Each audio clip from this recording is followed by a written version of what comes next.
Humans of the Cardboard, welcome back to Just the Nuts, guys. Today we got our final TCG exclusives revealed for Battle of Chaos. The set comes out in exactly 2 weeks from now in the TCG.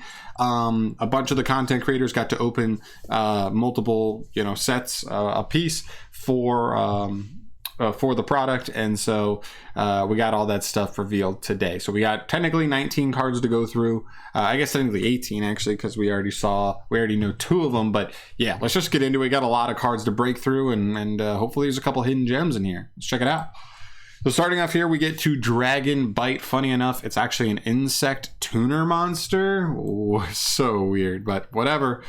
Anyway, this is a level 4 Dark Insect Tuner, 1000, 1000 for the stats, and he reads as follows. This card is normal summoned. You can special summon 1 level 4 or lower insect monster from your hand.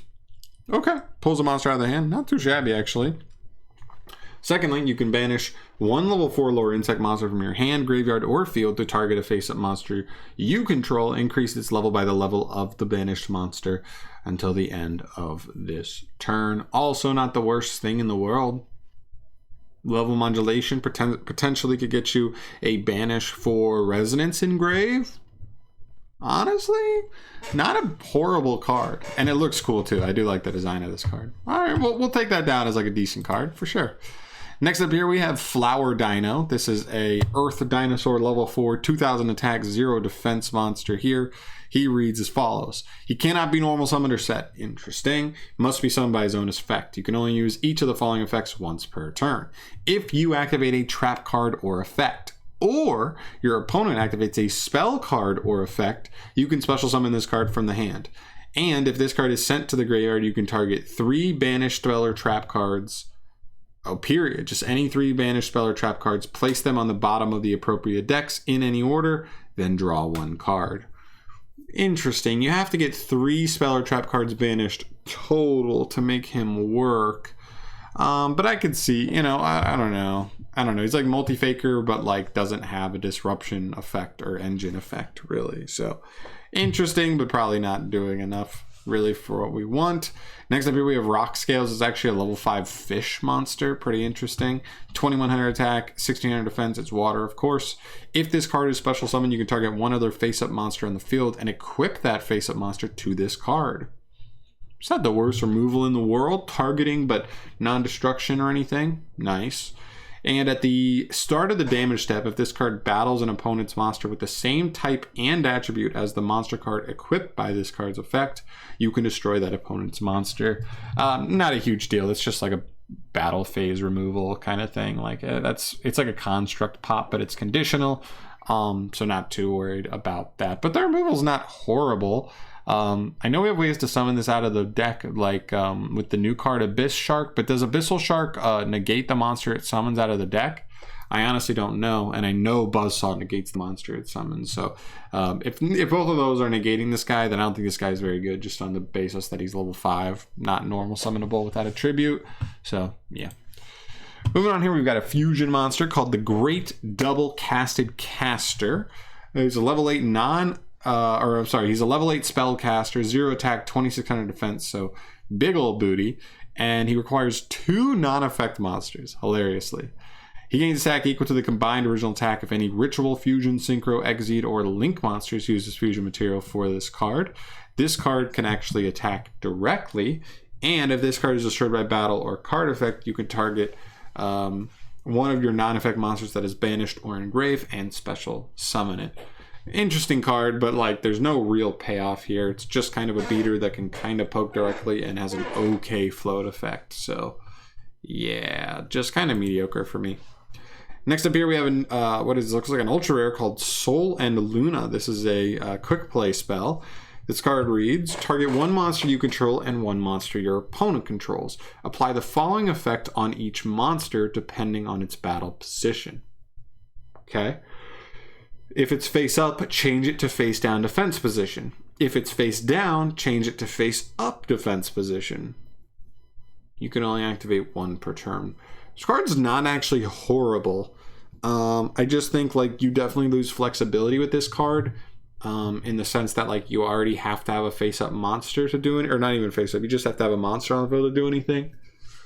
I wonder about stuff like Guru, or like if you have a set Guru and you just like set this into your opponent's board, you can, or even like playing into a board, you could go set Guru, activate this, targeting opponent's face up monster. This would attempt to flip their monster face down while also flipping Guru face up, and then Guru would trigger to search.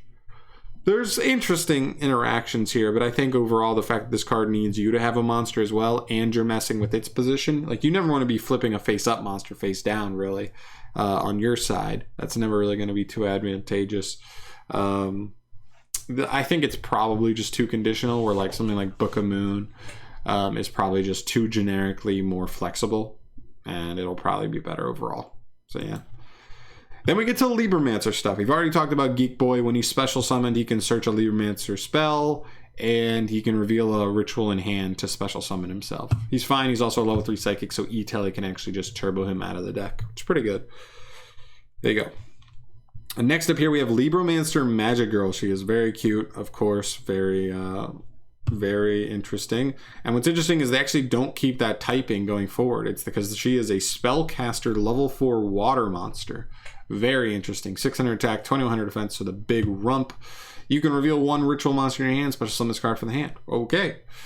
During your opponent's turn, quick effect, you can ritual summon a Libromancer ritual monster from hand by tributing monsters from your hand or field whose total levels equal or exceed its level.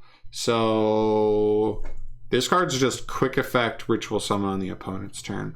That's not the worst thing in the world, but she's only level 4. So she probably needs another tribute somewhere else, whether it's in hand or on the field. But still, it's not the worst thing. She seems just like an okay extender. I'm not sure how good she actually is, though, for the archetype, like, you know, with synergy and whatnot. All right, moving on. Next up, we have Libromancer Agent. This card looks really cool. I love the artwork on this guy. He is a level 6 Earth Warrior. Okay, so we have Warrior, Spellcasters, Psychic so far. 2000 attack, 2500 defense, so actually not actually a decent stat line here. This card reads, you can ritual summon, you can reveal a ritual monster in hand to special summon this card from the hand. Nice. And you can target one Libromancer card in your graveyard and add it to your hand. Then if you added either a spell or trap to your hand by this effect, place one card from your hand on the bottom of your deck. So if you're adding a monster, excuse me guys, it's been a long day for me, I'm a little tired.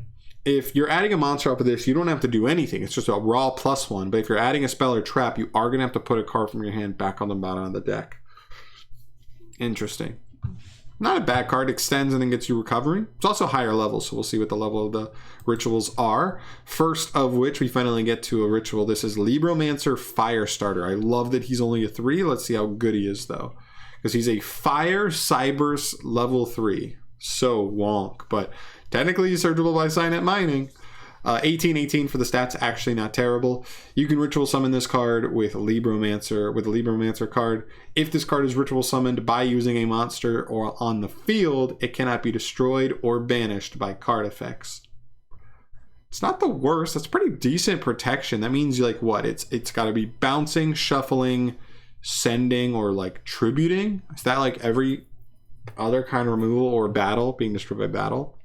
Interesting. His other effect reads he gains 200 attack and defense each time your opponent activates a card or effect while you control this card with attack less than 3,000 in the monster zone. So it's good for 6 activations until he hits 3,000. I guess the idea here would, if you get his first protection online, he'll be indestructible, unbanishable, and he'll be at least 3,000 attack. There, so walking over him by battle would also be kind of tough, but all in all, this card is definitely underwhelming. There's no real effect here that's really showing me much value. Hopefully this guy will be a little better, which is Libromancer Doombroker. Certainly looks cooler. He actually looks really cool, almost like a Freddy Krueger kind of look to him. But anyway, this is a Dark Fiend level 6. So level 6 is perfect with the other guy. The other guy is exactly level 6. So 2,500 attack, 2,000 defense.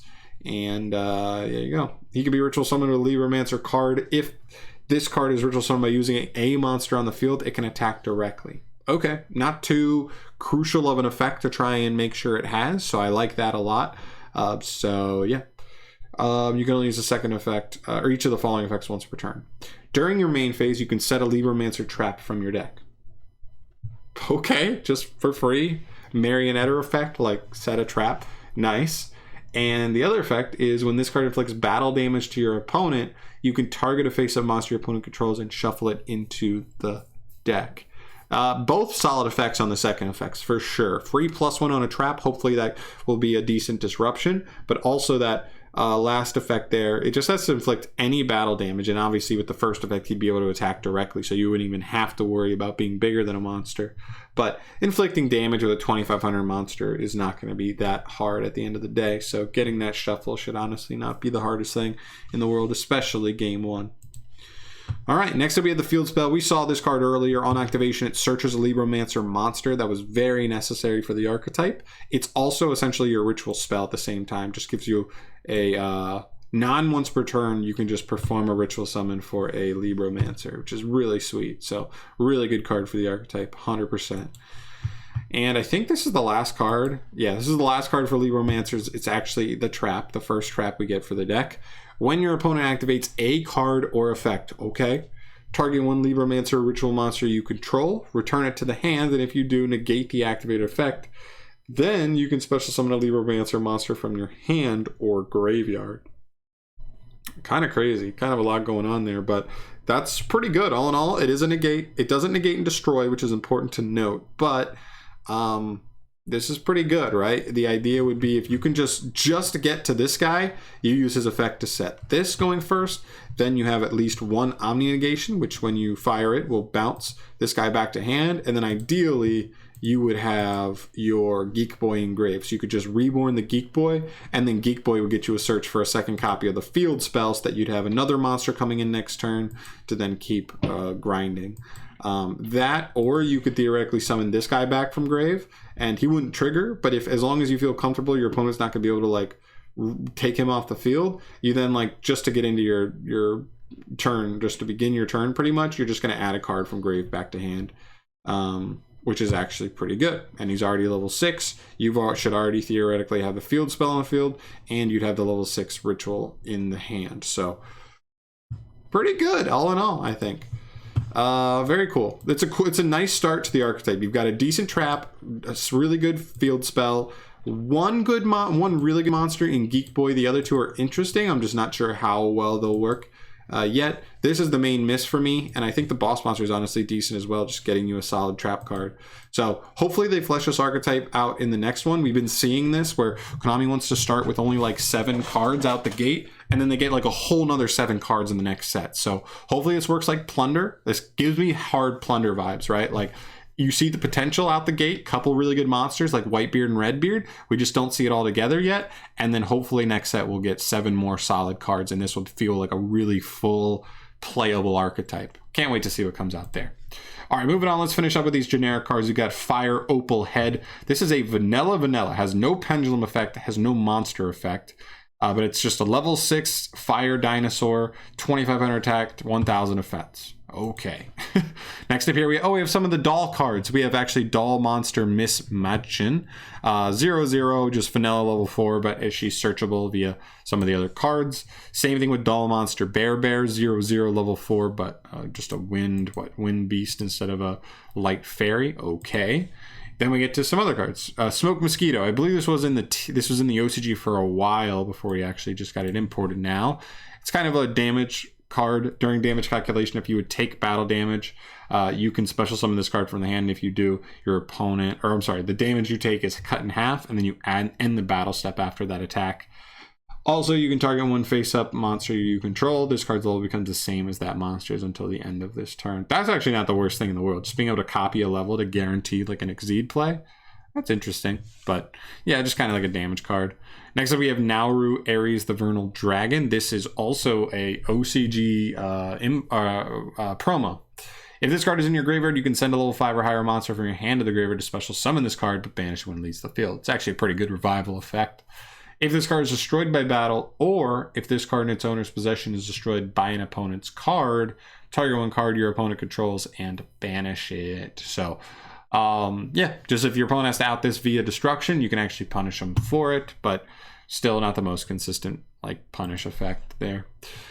We have Groza, Tyrant of Thunder. This feels almost like a Monarch card, and it looks like it, but I remember this guy was different. He's kind of like Fiend support. He takes any tuner and any non-tuner Fiend. During your opponent's main phase, you can target an effect monster on the field, discard a monster, and if you do, negate its effects until the end of the turn. So a nice little just like imperm effect at the cost of 1 discard. Not terrible. And then if a Fiend monster is sent from your hand to the graveyard, you can apply one of the following effects this turn. Following effects to this card until the end of this turn. You can either make him indestructible by battle, indestructible by your opponent's card effects, or untargetable by your opponent's card effects. So cool, as long as, if you're assuming you're playing this in a Fiend deck anyway, there's probably a good chance you're discarding a Fiend for him, in which case any of those effects could be available once you see what kind of deck your opponent's playing and what their main source of removal will be, just to make it a little bit harder for them to out this guy. Pretty cool, not bad. Next up we have Doll Happiness is a 3rd doll card. When it's activated, you can add a Grandpa Demeto or Box of Friends from deck to hand. Okay, so a searcher. And while you control specifically Princess Cologne, your opponent's monsters cannot target 0 attack or defense monsters for attacks. Once per turn, you can destroy 1 monster in your hand or field, and if you do, send a doll monster card from deck to grave. Also, you cannot special summon monsters from the X deck for the rest of the turn, except Exceed monsters. You can only activate 1 card of this card's name per turn. Not bad. I mean, it's a +1 on activation. I don't remember exactly, but I think Demeto or Box of Friends, isn't one of them like when it's summoned Reborn? So like theoretically you could like send one with the Foolish Burial effect and then use one of them to revive it, and then you go rank 4 shenanigans like that, because I know that's what the deck wants to do. It makes like Princess Cologne and some other Exceeds maybe.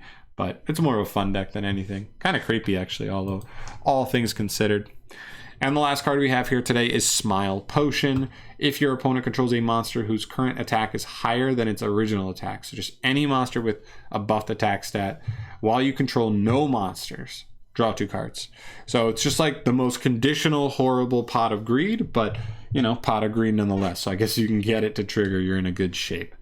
But yeah, that's everything that we have today. I would say as far as generic stuff, the only thing that really catches my eye here for genericness is maybe Sol and Luna. But like I said before, this just seems like bad Book of Moon, and honestly, even bad Book of Lunar Eclipse. There. And other than that, I would just say it's the Libromancers, and they're not going to do anything really out the gate, I wouldn't think, but it's a nice little start. Geek Boy's good. Magic Girl and Agent seem like solid extenders. This card's poop, but this guy's really solid. This card's amazing, and this card's also pretty good as well. Just Omni Negate shenanigans. But yeah, definitely let me know your thoughts down below. Where do you stand on the Libromancers so far? Do you think they're good? Do you think they're not? Are any of these other generic cards have a little application that maybe I didn't see just yet? Let me know your thoughts down below. I'd be curious to see where you guys are on all of this support. But that's going to do it for me here today, guys. Sorry if this video went a little long. We had a lot of cards to go over here, and I wanted to specifically talk more about the Libromancers because they are the most interesting thing here, in my opinion. But yeah, I'm going to get the hell out of here. Thank you so much for watching. Subscribe if you haven't yet and you want to stay updated on all Yu-Gi-Oh! News and other stuff. Deck profiles coming. I'll catch you in the next one. Peace.